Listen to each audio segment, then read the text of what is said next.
السلام عليكم ورحمة الله وبركاته إن الحمد لله والصلاة والسلام على من لا نبي بعده أما بعد قال الله تعالى في القرآن المجيد إن عدة الشهور عند الله 12 شهرا في كتاب الله وما خلق السماوات والأرض منها 4 حرم وقال رسول الله صلى الله عليه وسلم بلغوا عني ولو آية সম্মানিত প্রিয় দর্শক শ্রোতা আরবি হিজরি বর্ষের তৃতীয় মাস হলো রবিউল আউয়াল।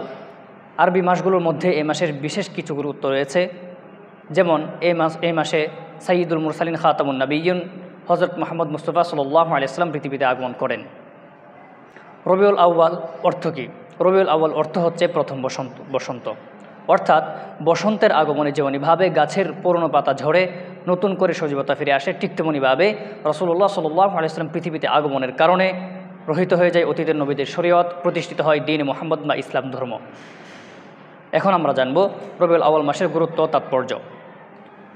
এই মাসটি বেশ কিছু কারণে গুরুত্ব ও তাৎপর্য বহন করে।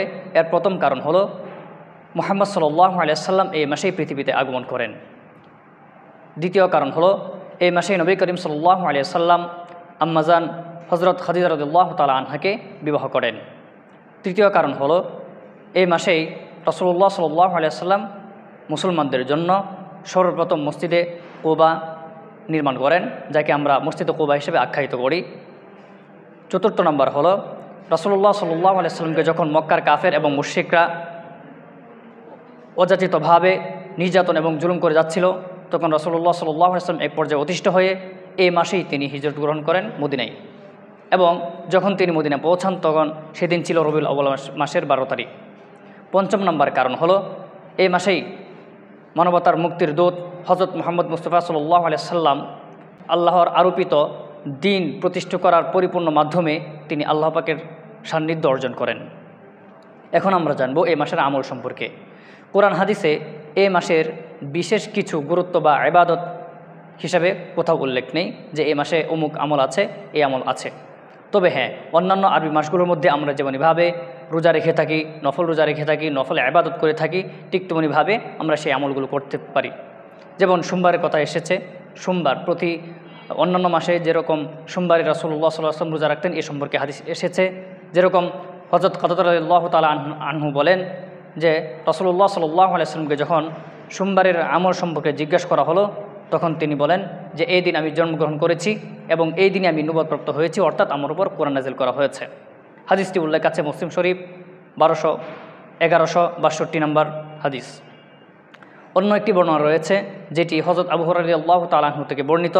রাসূলুল্লাহ সাল্লাল্লাহু আলাইহি ওয়াসাল্লাম বলেন যে প্রতি বৃহস্পতিবার এবং সোমবারে আল্লাহর কাছে আমল পেশ করা হয়। আমি চাই যে আমার আমলগুলো রোজা অবস্থায় আল্লাহর কাছে পেশ করা হোক। হাদিসটি উল্লেখ আছে তিরমিজি শরীফে হাদিস নাম্বার 747।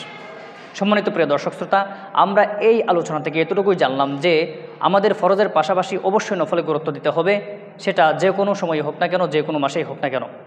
কারণ নফলের মাধ্যমেই আল্লাহ পাক রব্বুল ইজ্জাতের কাছে সবথেকে বেশি সান্নিধ্য অর্জন করা যায় এবং তার নৈকট্যপ্রাপ্ত বান্দা হিসেবে গ্রহণীয় হওয়া যায়। এই জন্য আমাদের উচিত যে বেশি বেশি নফল আদায় করা এবং সাথে সাথে অন্যান্য ভাইদেরকে সেই নফলের প্রতি উৎসাহিত করা। আল্লাহ পাক রব্বুল ইজ্জাত আমাদেরকে দ্বীনের সঠিক বিষয়গুলো জেনে এবং ভালোভাবে আমল করার তৌফিক দান করুন। নাসরুম মিনাল্লাহি ওয়া ফাতহুন করিব ওয়া বাশশিরিল মুমিনিন। আসসালামু আলাইকুম ওয়া রাহমাতুল্লাহি ওয়া বারাকাতুহু।